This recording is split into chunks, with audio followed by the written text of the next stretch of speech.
کہتے ہیں کہ ہر آئینہ صرف چہرہ نہیں دکھاتا، کبھی کبھی وہ روح کا دروازہ بھی بن جاتا ہے۔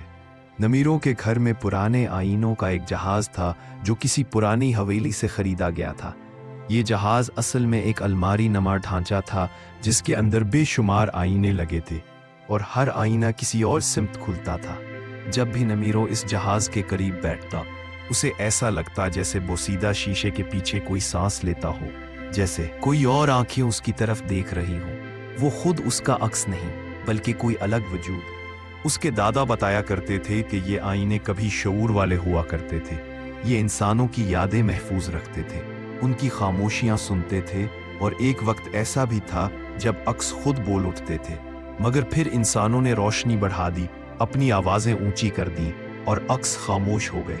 مگر اس رات نمیروں کو لگا کہ خاموشی ٹوٹنے والی ہے۔ ایک رات جب چاندنی پورے کمرے میں بکھری ہوئی تھی اور نمیرو دیر تک پڑھتا رہا، اچانک آئینوں کے جہاز سے مدھم سی سرگوشی ابھری۔ پہلے اسے لگا شاید ہوا چل رہی ہو، مگر بعد میں سرگوشی الفاظ میں ڈھل گئی، ہم تمہارے عکس ہیں مگر اب صرف تمہارے نہیں۔ نمیرو نے چونک کر آئینے کی طرف دیکھا۔ آئینہ اس کا چہرہ دکھا رہا تھا، مگر عکس کی آنکھیں زیادہ گہری تھی، جیسے زندگی کی پیاس لیے بیٹھی ہوں۔ عکس نے دوبارہ کہا، ہمیں زندگی چاہیے، احساس چاہیے، درد چاہیے، خوشی چاہیے۔ تم جیتے ہو اور ہم صرف منحصر ہیں تمہارے لمحوں پر۔ ہم تمہارے سائے نہیں رہنا چاہتے۔ نمیروں کا دل دھڑکنے لگا۔ یہ کوئی خواب نہیں تھا۔ آئینے اب صرف تصاویر نہیں لوٹا رہے تھے بلکہ سوال کر رہے تھے۔ انہیں اپنے قید خانے سے آزادی چاہیے تھی۔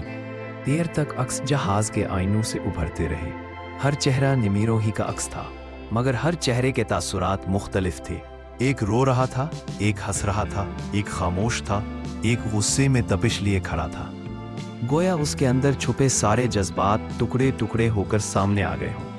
پھر سب سے دبنگ عکس نے اعلان کیا، آج ہم بغاوت کریں گے۔ الماری لرزنے لگی، روشنی ٹوٹ کر فرش پر بکھر گئی، عکس آئینوں سے باہر نکلنے لگے۔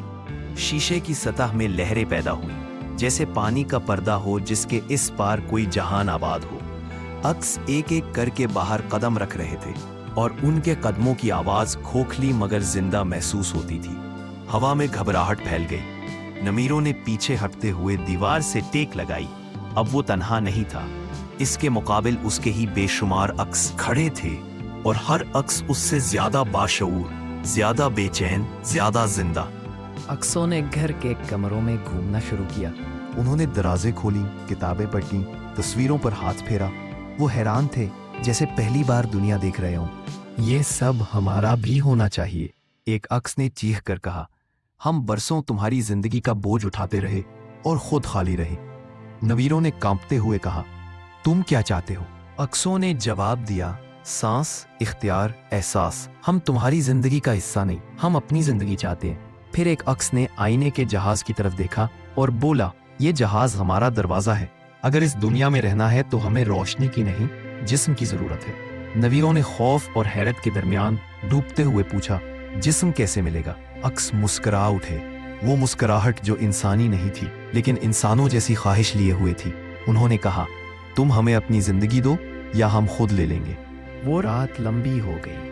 نمیروں نے سوچا، اگر عکس آزاد ہو گئے، اگر ہر آئینہ انسان کے اندر چھپی خواہشوں کا زندہ نمونہ باہر لے آئے تو دنیا کیسا منظر بن جائے گی؟ لوگ اپنے خوف، اپنی لالچ، اپنی حسرتوں سے مقابلہ کیسے کریں گے؟ عکسوں نے آگے بڑھ کر اسے گھیر لیا۔ ان کی آنکھوں میں صرف ایک سوال تھا، زندگی کب ملے گی؟ نمیروں نے ہمت جٹا کر کہا، زندگی صرف جسم میں نہیں ہوتی۔ شاید تمہیں زندگی چاہیے، مگر زندگی کا سب سے بڑا حصہ موت کے خوف میں ہے۔ کیا تم وہ بھی چاہو گے؟ عکس ٹھہر گئے۔ پہلی بار انہوں نے سوچا، پھر ایک ایک کر کے وہ واپس آئینوں کی طرف جانے لگے۔ وہیں سے سرگوشی اٹھی، ہم واپس جا رہے ہیں، مگر ہمیشہ کے لیے نہیں۔ ہم پھر آئیں گے، جب تم ہمیں ضرورت سے زیادہ بھول جاؤ گے، جب تم اپنے اندر کے عکس کو قید کر دو گے۔ پھر ہم بغاوت کریں گے۔ اور آئینے دوبارہ خاموش ہو گئے، مگر اس رات کے بعد نمیرو کبھی اپنے عکس سے نظریں ملا کر مطمئن نہیں ہو پایا۔ اب جب بھی وہ آئینہ دیکھتا اسے لگتا جیسے دوسری طرف کوئی انتظار کر رہا ہے۔ زندگی مانگتا،